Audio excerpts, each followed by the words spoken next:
जब भी कोई जहाज रनवे की ओर अप्रोच करता है तो ये ILS जो सिस्टम होता है ये इसको एंगल बताता है कि भैया तुम 3 डिग्री एंगल पे हो या नहीं हो। इस स्लोप को हम लोग कहते हैं ग्लाइडिंग स्लोप। ये ग्लाइडिंग स्लोप जो GS होना चाहिए, ग्लाइडिंग स्लोप ये कितना होना चाहिए 3 डिग्री। अगर ये स्लोप ज्यादा है यानी जहाज बहुत हाइट से आएगा, अगर बहुत हाइट से आएगा तो फिर वो यहाँ लैंड करेगा और रुकने से पहले ही रनवे खत्म हो जाएगा, वो गिर जाएगा। और अगर बहुत नीचे आएगा तो फिर इधर कहीं बिल्डिंग वगैरह पे ही गिर जाएगा। तो ये ILS बहुत जरूरी चीज होता है। देखिए जब भी कोई जहाज हवा में रहता है तो उस जहाज के पायलट को कंट्रोल करने का काम करता है air traffic controller. Air traffic controller को हम शॉर्टकट में ATC बोलते हैं, ATC। और ये ATC इस टावर में ऊपर बैठे होते हैं और इस टावर में बैठ के वो रडार पे सब कुछ देखते रहते हैं। रडार की मदद से वो उड़ रहे जहाजों को देख सकते हैं और चूंकि इसकी हाइट ज्यादा है इसलिए ये पूरे एयरपोर्ट को भी देख सकते हैं। देखिए ये ATC के अंदर, ATC टावर के अंदर का जगह है। ये बाहर से देख लेंगे कि रनवे खाली है या नहीं, कौन सा टर्मिनल खाली है या नहीं, और अपने वो रडार पे देख लेंगे। ये रडार की मदद से वो रडार से पता कर सकते हैं कि जो कौन सा जहाज अप्रोच कर रहा है, कौन सा जहाज आगे या कौन सा जहाज पीछे है। तो वो इस रडार के मदद से भी देख सकते हैं कि इस पे आप देख रहे होंगे ग्रीन ग्रीन कलर के ये सब जहाज है।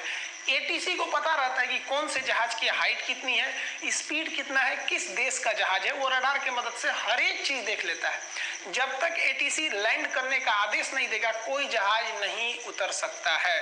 तो जो एयर ट्रैफिक कंट्रोलर होता है वो जहाज को लाता है यहाँ पर अपने, जैसे मान लीजिए कि किसी शहर का दिल्ली में है तो दिल्ली वाला ATC उसको दिल्ली में लाएगा और कहेगा कि आप ILS की लाइट को ढूंढ लीजिए, यानी जो इंस्ट्रूमेंट लैंडिंग सिस्टम उस लाइट को ढूंढिए। ये जो रेड वाला लाइट है ये लाइट छोड़ते रहता है, बीम छोड़ते रहता है, उसमें एक मशीन होती है वो रिसीव कर लेता है। जैसे ही पायलट अपने आपको इसके सीध में करता है वो तुरंत लाइट इसको कैच कर लेती है। इसके बाद पायलट कुछ भी ना करे ना, ऑटो पायलट पे भी कर दे तो ये लाल लाल वाली जो मशीन देख रहे हैं जिसको हम क्या कहते हैं ILS, ये ऑटोमेटिक उस जहाज को उतार के सेफली लैंड करा सकती है। समझ में आया? तो ये ATC कहां तक लाता है ILS तक। तो ATC का वर्क क्या है, पायलट का क्या है, ये सब समझ में आ गया। अब हम समझते हैं पाकिस्तान वाले पायलट में क्या गलती हुई थी। देखिए कोई भी एयरपोर्ट पे जब आप पहुंचते हैं तो रनवे से पहले आपको ILS दिखता है। ILS जो होता है वो एक लाइट बीम को छोड़ता है जिससे कि वो आपके जहाज को रनवे से एकदम सीधा कर सके, जिसे हम लोग टेक्निकल भाषा में लोकेलाइजर कहते हैं। तो ये आपको ILS से गुजरना ही पड़ेगा। आप यहाँ अगर इमेज में देखिएगा तो ये जो लाइट्स दिख रही हैं आपको, ये जो लाइट्स हैं ऐसे ये सारी लाइट्स ये क्या कहलाती है, वो लोकेलाइजर। इसी को हम लोकेलाइजर जो है ये सारी लाइट है। इन्हीं को पार करने के बाद वो देखिए ये जहाज कहाँ गया है, रनवे के अंदर गया है। तो ये लोकेलाइजर बहुत जरूरी होता है किसी भी रनवे के लिए। अब पाकिस्तानी एयरलाइंस के लिए गलती क्या हुआ देखिए ध्यान से। जब वो रनवे से 5 मील दूरी पर थे, 5 मील की दूरी पर थे तो उनकी हाइट थी 3500 फीट। 3500 फीट हाइट पे थी, जबकि नियम यह है कि 5 मील की दूरी पर आपको केवल 1500 फीट पे रहना है। समझ जाइए कि वो दोगुना से भी ज्यादा हाइट पे थे। अब गलती तो यही हो गई, दोगुना से ज्यादा हाइट पे थे। तो जो ATC थी एयर ट्रैफिक कंट्रोलर, उन्होंने कहा कि सर आपका जो हाइट है वो काफी ज्यादा है, आप उसको डिक्रीज कीजिए, कम करिए। तो उन्होंने कहा रोजर का मतलब है ठीक है हम आपकी बात समझ गए। जब आप कोई मैसेज को रिसीव कर लेते हैं तो टेक्निकल भाषा में उसे कहते हैं रोजर मतलब आपकी समझ गए। और पायलट ने क्या जवाब किया, आई कॉन्टेक्ट विद ILS मतलब इंस्ट्रूमेंटल लैंडिंग सिस्टम। तो ATC को लगा कि भैया जब वो इस मशीन के संपर्क में आ गया है तो ये तो अच्छे से उतार लेगा उसको, यही बता देगा कि भैया आपकी हाइट ज्यादा है कम है। तो ATC टेंशन फ्री हो गया। लेकिन ये जो था ये अपनी जहाज को लाया पायलट, और पायलट जब जहाज को लेकर आया तो वो अप्रोच किया तो ये जो काला काला वाला एरिया देख रहे हैं यहाँ पर उसको लैंड करना चाहिए था, लेकिन इसकी हाइट ज्यादा होने की वजह से ये यहाँ लैंड नहीं कर पाया। ये अपनी जहाज को लेकर पहुंच गया यहाँ पर। जब इस एरिया में ये अपनी जहाज को लेकर पहुंचा तब इसको आभास हुआ कि भैया अब हम लैंड करेंगे तो मर जाएंगे, क्योंकि एयरपोर्ट खत्म है, हम घुस जाएंगे, दीवार वगैरह में लड़ जाएंगे। तो ये यहीं से अपनी जहाज को उठा लिया। जब आप कभी लैंड करने जाते हैं और लैंड नहीं कर पाते हैं और वहीं से दोबारा उठा लेते हैं, उसे टेक्निकल भाषा में गो अराउंड कहते हैं। गो अराउंड, समझ में, गो अराउंड करते हैं।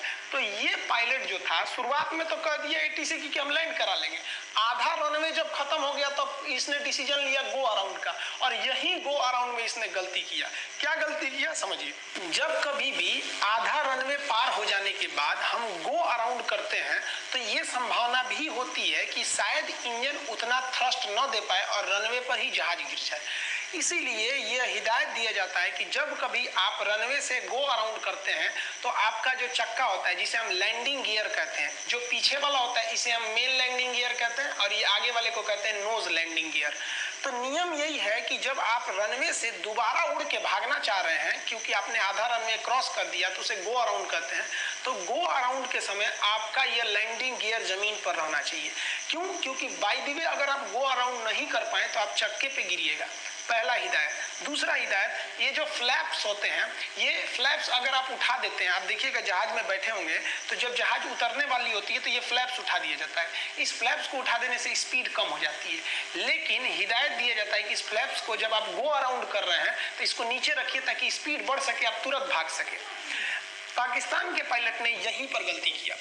उसने क्या किया, जब ले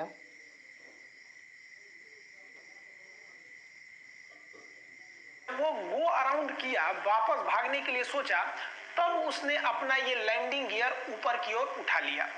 लैंडिंग गियर उठा लेने की वजह से वो जहाज जो था उसका चक्का तो अंदर चला गया। अब ये पूरा हाई स्पीड अपने फुल पावर में इसने क्या किया, जहाज को ऊपर की ओर उठाया, लेकिन पावर जनरेट होने में 1-2 सेकंड टाइम लग जाता है। इसी बीच जहाज का जो निचला हिस्सा है, पेट कहिए उसके जहाज का, वो रगड़ा गया।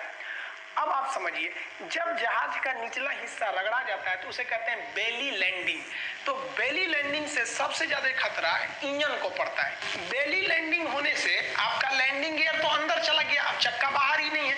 अब ये जो जहाज के ये जो मेन इंजन है, ये इंजन जो होते हैं ये विंग्स के नीचे होते हैं।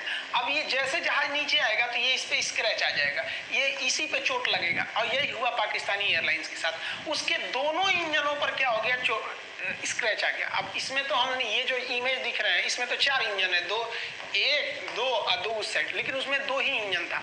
देखिए, जहाज के 2 इंजन जो होते हैं वो ह्यूमन आदमी के 2 किडनी के समान होते हैं। अगर एक फेल भी हो जाता है